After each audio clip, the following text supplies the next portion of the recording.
So here we're paying attention to particularly a few points of this graph. The first thing you always need to notice is that if it has a y-intercept, what is that y-intercept? Some lines will start at the origin. Some lines will start above the origin. Some lines will start below the origin. You need to take that in consideration because it ends up playing a role whenever we start to incorporate mathematical models. So just as a reminder, the math model for straight lines, and it applies to all of these, and now you'd have to make a new one for every new line, but it is that y is equal to mx plus b. This b factor right here is coming directly from that intercept. So that's going to be really important if you have to make predictions about the graph if it continues off the graph. So actually, I'll do one thing really quickly. I'm going to delete this line, and I'm going to say that this line continues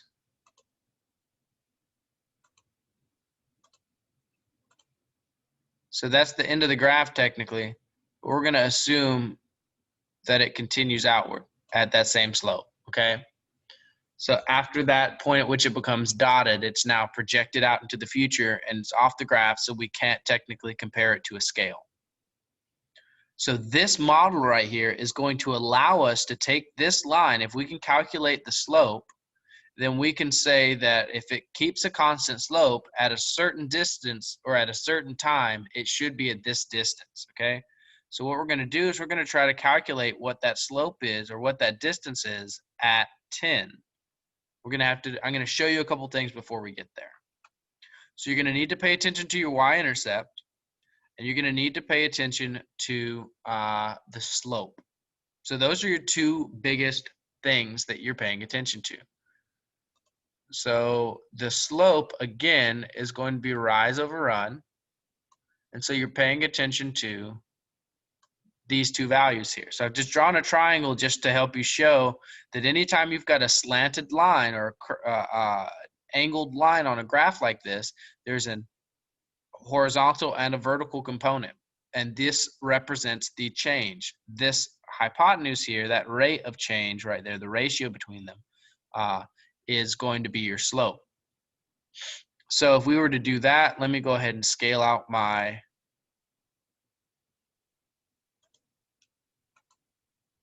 time. All right, so he's at the doctor. I got you. All right, so if I went halfway, I'd say that's about 5. Ooh, no, sir. Back to that. All right, so I'd say this right here, approximately about 5, 4, 3, 2, 1, 6, 7, 8, 9. Excuse the handwriting. I know it's atrocious. And the scaling isn't perfect, okay?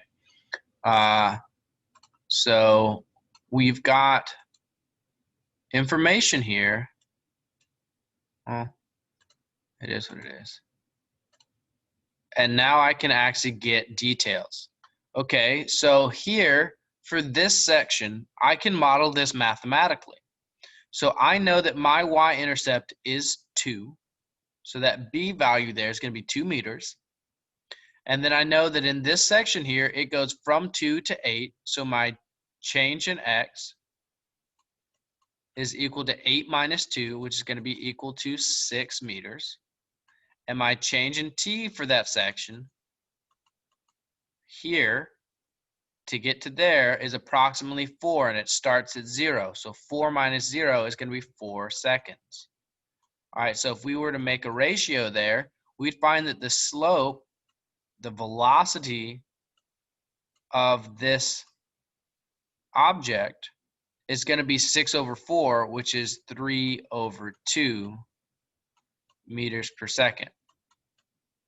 All right, now we can write that as a decimal, and that would be, anyone know? What's 3 over 2 in decimal form?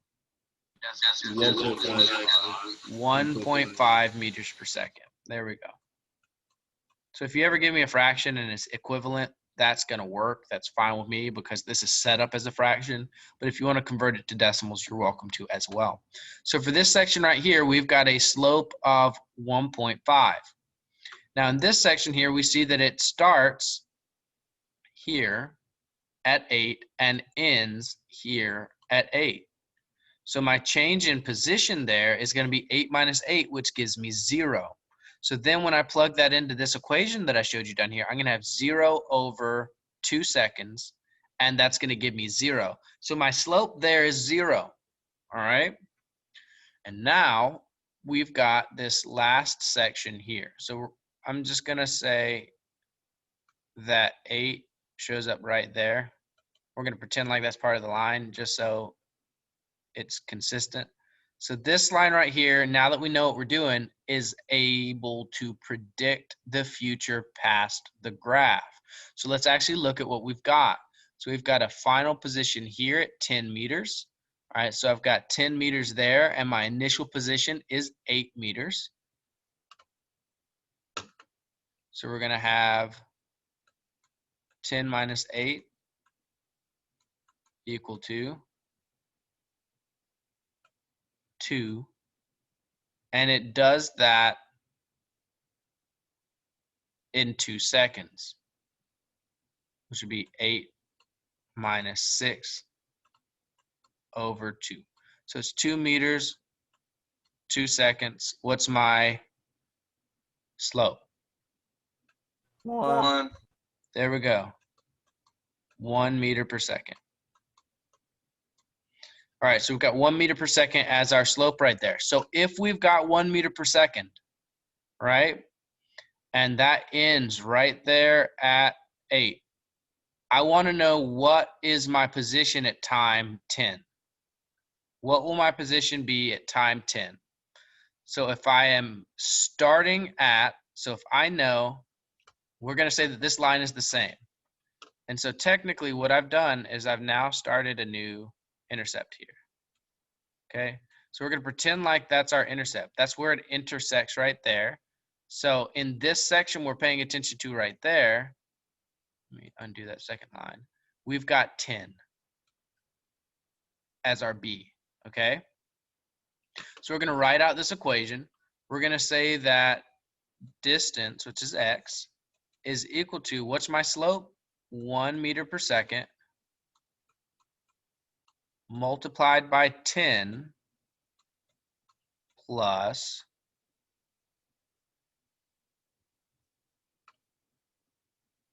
actually that's not correct. So this is change in t down here. So at the time that I'm assuming here, it's going to be 2 seconds. Does that make sense? Because this last data point here is at 8 seconds, and I want to know there. So the change in time there is for 2 seconds. And my initial position here is going to be 10 meters. So using this equation, where am I going to be at 10 seconds?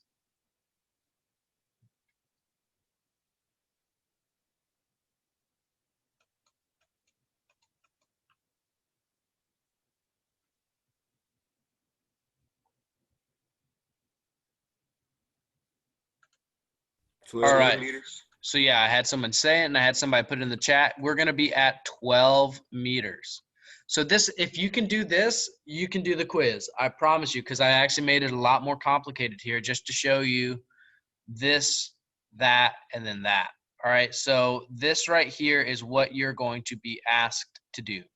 You would describe this motion here as moving away from the origin at a constant steady rate. Okay, moving away from the origin at a constant steady rate. The mathematical model you're going to use to model it is y is equal to mx plus b. You're then going to calculate the slope, which is going to be change in position over change in time. Make sure you pay attention to the numbers. Make sure you line it up perfectly and pay attention to that intercept. Don't assume it starts at 0. Make sure you're paying attention to where it starts. And then you will take the slope you've calculated, plug it in to your mathematical model, plug in your intercept, and then calculate for some time in the future in order to get some distance. That is what your quiz is going to ask you to do. So if you can if you can follow along here, then you are perfectly prepared for your quiz. So do we have any questions about that before we go to that? That last formula, are we gonna get it like on the test or? Yep, you're gonna have to remember that the formula for a straight line is the slope-intercept. Sorry, my mouth is full. But this equation right here, you just need to know. The one on the bottom below that line. Like when we had to find like. This is me plugging stuff into that. Oh, okay. So I've just replaced this letter with X, which is what's on our vertical axis. And then that letter right there is the change in T. Then we've got 1 meter per second, which is what we calculated. And then 10 meters was our initial starting position for this line. The line you're going to get on your quiz is just going to be like a line. It's not going to be complex like that. So you won't have to worry about like doing any of those extra steps. I just wanted to show you the difference in calculation for the flat line there. And just to wrap it up, so this is what's on your quiz, but just to make sure you remember, because we just did this, technically this one right here would be a horizontal line. I'm going to do it as a actual solid line at 1.5 for the first 4 seconds. Then we would have 0 velocity for the next 2 seconds. And then we would have 1 meter per second, which would be, if that's 1.5, we go 1/3 down, roughly right there for that last section.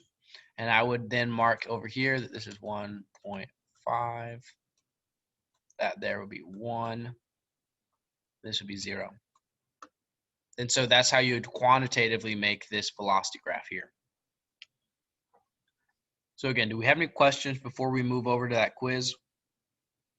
Is the was it the 6 over 4 right there? Yeah.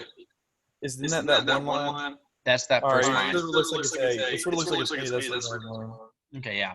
So that's that line right there. All right. Just making sure. And the reason that I put 6 meters is because it is 8 minus 2. That's 6. And then it's 4 minus 0. So this is the change, which is X final minus X initial. All right. So I'm going to go ahead and stop recording.